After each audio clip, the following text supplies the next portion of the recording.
आज हम बनाएंगे बहुत ही मज़ेदार सा क्रिस्पी क्रंची पिज़्ज़ा पराठा।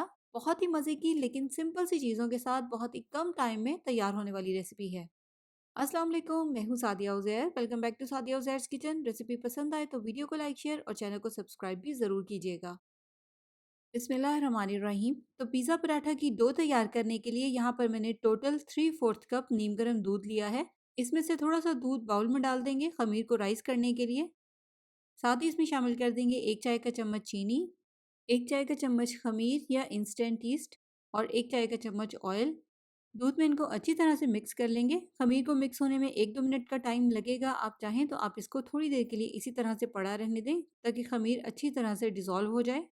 अब इसमें शामिल करेंगे 1.5 कप मैदा, जिसमें हमारे 2 पराठे तैयार होंगे। लेकिन अगर आप ज़्यादा क्वांटिटी में पिज़्ज़ा पराठे बनाना चाहते हैं तो फिर आप सारे इंग्रेडिएंट्स की क्वांटिटी को डबल या ट्रिपल कर लें। साथ ही इसमें शामिल कर देंगे आधा चाय का चम्मच नमक और एक बार इनको इस तरह से थोड़ा सा मिक्स कर लेंगे। अब इसकी हमें मीडियम सॉफ्ट सी डो तैयार करनी है, तो ज़रूरत के मुताबिक इसमें थोड़ा थोड़ा करके दूध शामिल करेंगे।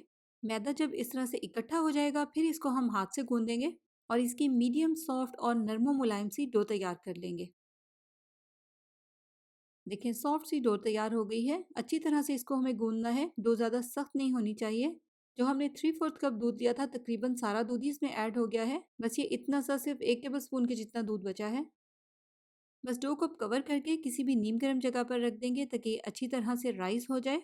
और उतनी देर में हम पिज़्ज़ा पराठा के लिए चिकन की स्टफिंग तैयार करेंगे। फ्राइंग पैन में डालेंगे 1 से 1.5 खाने का चम्मच ऑयल और इसमें शामिल कर देंगे 200 ग्राम इस तरह से बारीक बारीक लंबाई में कटा हुआ बोनलेस चिकन। साथ ही इसमें शामिल कर देंगे 1.5 चाय का चम्मच अदरक लहसुन का पेस्ट। मीडियम फ्लेम पर इसको इसी तरह से लगातार हिलाते हुए पकाएंगे जब तक कि चिकन का कलर चेंज हो जाए। देखें, चिकन का कलर भी चेंज हो गया है और इसने पानी भी छोड़ दिया है। बस इसी पानी में हमें इसकी कुकिंग करनी है। अब साथ ही इसमें हम स्पाइसेस भी ऐड कर देंगे। आधा चाय का चम्मच कुटी हुई लाल मिर्च, आधा चाय का चम्मच ऑरिगानो, आधा चाय का चम्मच भुना और कुटा हुआ जीरा, हस्बे जायका नमक।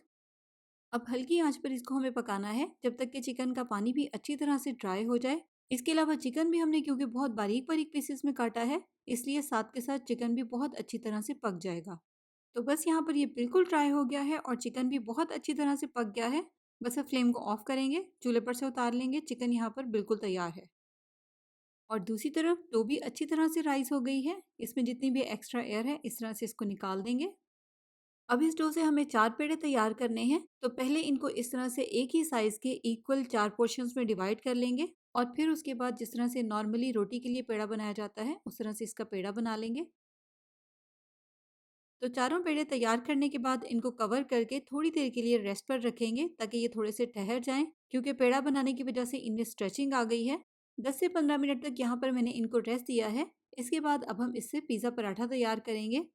तो थोड़ा सा खुश्क मैदा लगाकर इसको नॉर्मल रोटी की तरह बेल लेंगे।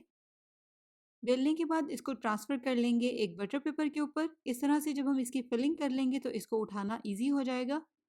और सेम इसी तरह से खुश्क आटा लगाकर दूसरा पेड़ा भी बेल लेंगे। अब जो बटर पेपर पर हमने डो रखी थी उस पर लगाएंगे पिज़्ज़ा सॉस। पिज़्ज़ा सॉस नहीं है तो आप चिली गार्लिक सॉस या टोमेटो केचप भी लगा सकते हैं। अच्छे से पिज़्ज़ा सॉस लगाने के बाद अब इसके ऊपर हम डाल देंगे थोड़ी सी मोज़रेला चीज़।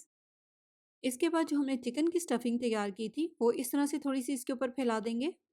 अब आप अपनी पसंद की कोई भी वेजिटेबल्स इसके ऊपर डाल सकते हैं, जैसे कि यहाँ पर मैं इसके ऊपर डाल रही हूँ शिमला मिर्च, लाल या हरी जो भी आप ऐड करना चाहें कर सकते हैं।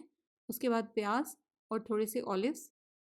सब्जियां डालने के बाद इसके ऊपर थोड़ी सी कुटी हुई लाल मिर्च और ऑरिगानो स्प्रिंकल कर देंगे। अगर आप बच्चों के लिए बना रहे हैं तो फिर आप कुटी हुई लाल मिर्च मत ऐड करें। अब जो दूसरी रोटी हमने बेली थी उससे इसको कवर करके हाथ से अच्छी तरह से प्रेस करके सेट कर देंगे। इस तरह से किनारों को भी अच्छी तरह से प्रेस करके सेट करेंगे ताकि फ्राई करते हुए खुले नहीं। इसके बाद किनारों पर इस तरह से ब्रश की मदद से हल्का सा पानी लगाएंगे, ज़्यादा पानी आपने बिल्कुल भी नहीं लगाना। इसके बाद हम इसकी इस तरह से फोल्डिंग करेंगे, ये आपको देखकर ही समझ आएगा। अब ज़ाहिर है इसमें खमीर ऐड है। जब हम इसको फ्राई करेंगे तो डो थोड़ी सी फूलेगी जिसकी वजह से इसके किनारे थोड़े से खुल भी जाएंगे, लेकिन ये हल्के से खुले हुए भी बहुत अच्छे लगेंगे क्योंकि फ्राई होने के बाद ये थोड़े से क्रिस्पी भी हो जाएंगे। इसलिए दिखने के साथ साथ ये खाने में भी बहुत ही टेस्टी लगेंगे। देखिए, इस तरह से डो को हल्का सा आगे की तरफ को खींचेंगे और फिर पीछे फ़ोल्ड करके इसको प्रेस कर देंगे। और वहाँ पर हमने पानी इसीलिए लगाया था ताकि ये अच्छी तरह से इसके साथ स्टिक हो जाए। इसके अलावा डिज़ाइन बनाने के बाद आप इसको थोड़ी देर के लिए इसी तरह से पड़ा रहने दें ताकि डिज़ाइन सेट हो जाए, फिर उसके बाद आप इसको फ्राई करें।